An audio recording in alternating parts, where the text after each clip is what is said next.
satu.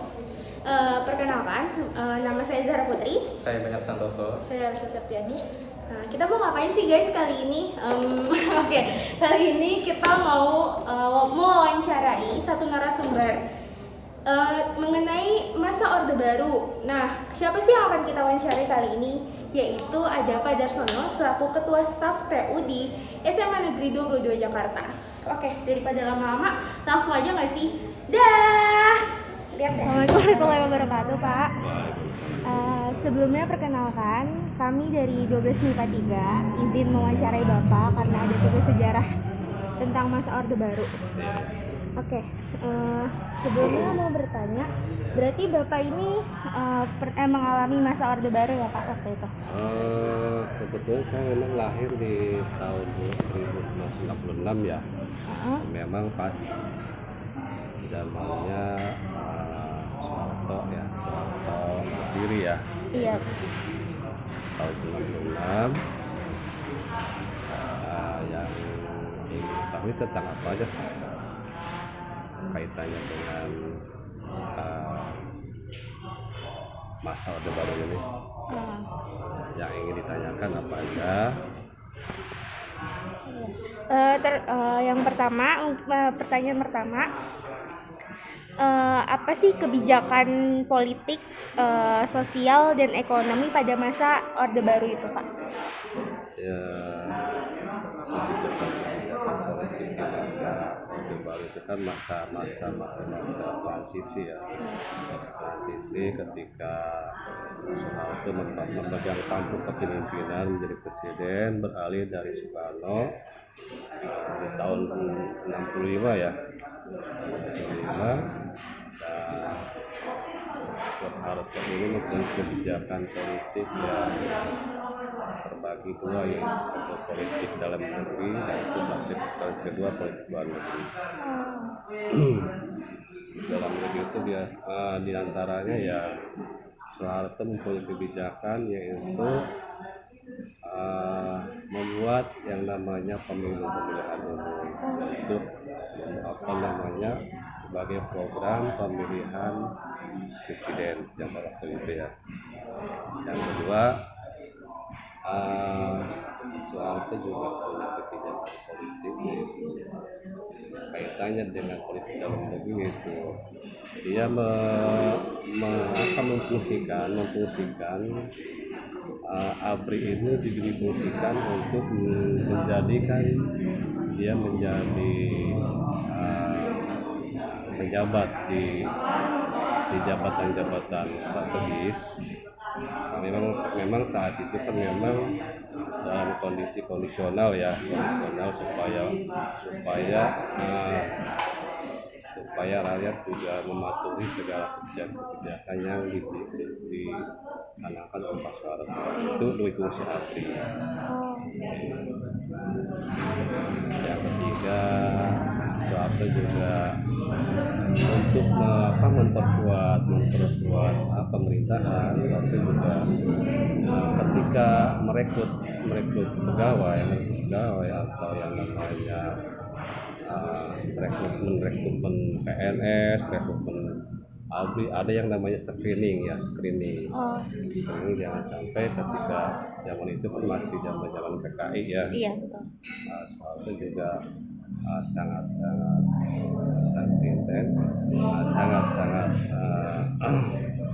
hati-hati ya, jangan sampai pemerintahannya itu diikuti lagi oleh PKI. Karena zaman itu kan masih genting-gentingnya ya, sehingga dibuatlah apa yang namanya pelatihan ketika mereka sudah masuk ke dalam kepegawaian. Itu mereka diberikan penataran P4, itu penguasaan atau pendalaman kaitannya dengan Pancasila, supaya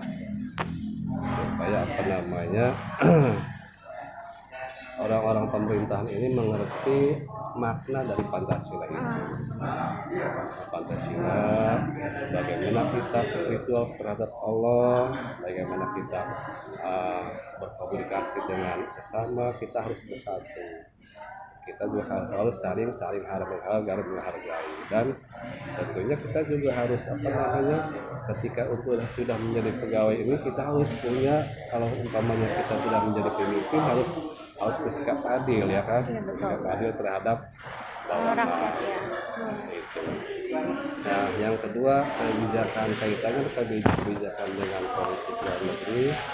Soalnya juga punya apa yang namanya kebijakan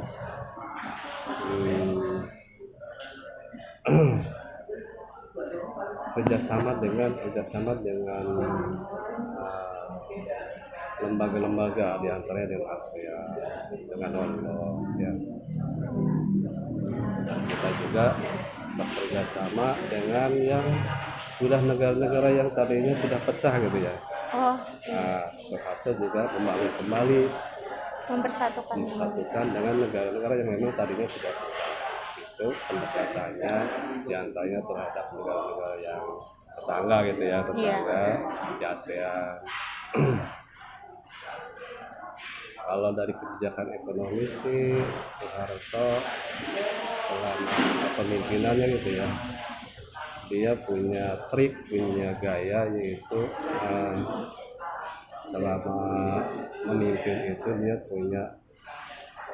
punya program, yaitu Repelita, rencana pembangunan 5 tahun. Jadi setiap periode itu ada yang namanya rencana pembangunan 5 tahun, dari tahun 66 sampai 71, 66 sampai 7, itu seterusnya sampai Repelita yang ke-6. Berarti 6 periode ya?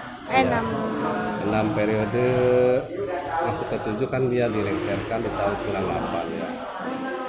Dilengsarkan ketika itu memang bergejolak, dan itu memang bergejolaknya diawali dengan kenaikan harga, kenaikan kurs dolar. Dari situlah Soeharto dikambing hitamkan saat itu sebenarnya. Karena memang pada saat itu Soeharto itu sudah sebelumnya, karena memang Soeharto itu terlalu memberikan keleluasan terhadap warga-warga yang memang pengusaha dari luar gitu, ya, contohnya Tiongkok gitu ya, terlalu memberi kebebasan kepada mereka. Ketika Soeharto itu menyadari bahwa itu adalah salah, ketahuan nih sama pengusaha itu, maka Soeharto ini digulingkan di tahun 98.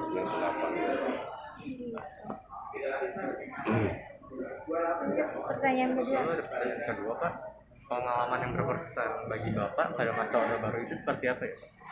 Ya, kesan-kesannya ya Soeharto itu familiar gitu, dekat terhadap rakyat.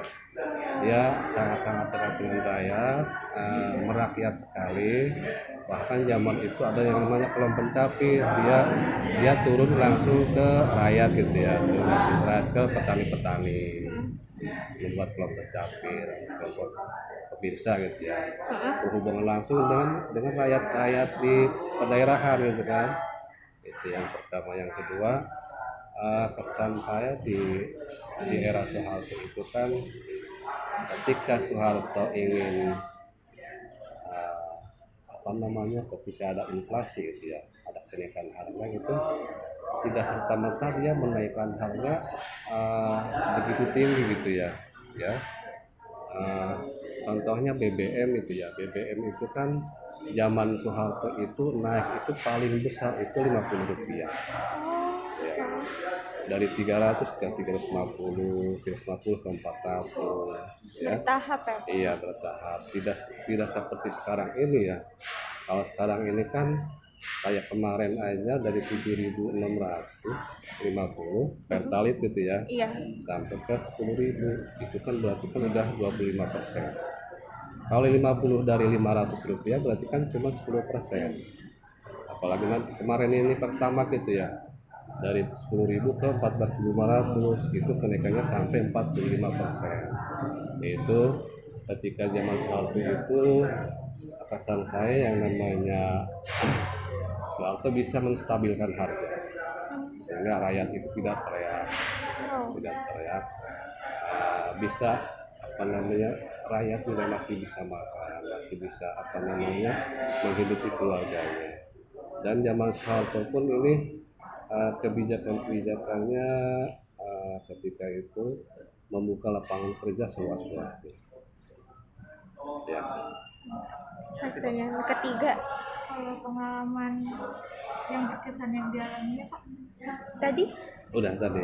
itu pertanyaan kalau bandingkan masa Orde Baru dengan masa sekarang. Nah itu tadi udah disebutkan bahwa memang masa Orde Baru ini Soeharto itu bisa menekan harga jangan sampai kenaikan harga itu sampai tinggi 9 bahan pokok gitu ya, karena ketika pemerintah memberikan mengeluarkan kebijakan kenaikan harga setinggi-tingginya, maka otomatis yang kena itu kan rakyat.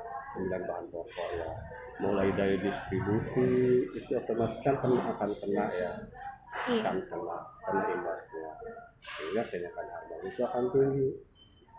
Makanya diminimalisir supaya mengimbangi kenaikan harga itu di zaman sekarang.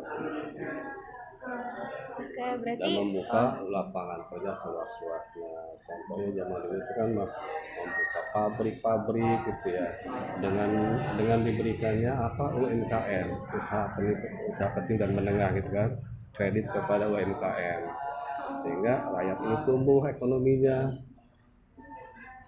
berarti UMKM pertama kali dicetuskan tuh pada zaman Soeharto ya Pak? Usaha kecil dan menengah. Berarti kalau aku lihat-lihat dari cerita sejarahnya nih Pak, emang pada saat itu di zaman Soeharto tuh ini banget ya, rakyat bisa dibilang makmur sejahtera ya. Ya makmur, yang namanya itu yang pertama. Yang kedua, keamanan juga kita terlindungi ketika ada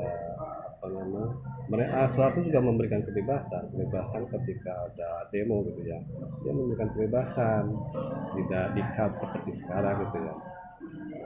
Soeharto memberikan kebebasan, adanya demo ya akan dihadapi dengan bijak, Membiarkan rakyatnya untuk berekspresi ya. Oke, baik, mungkin itu aja ya.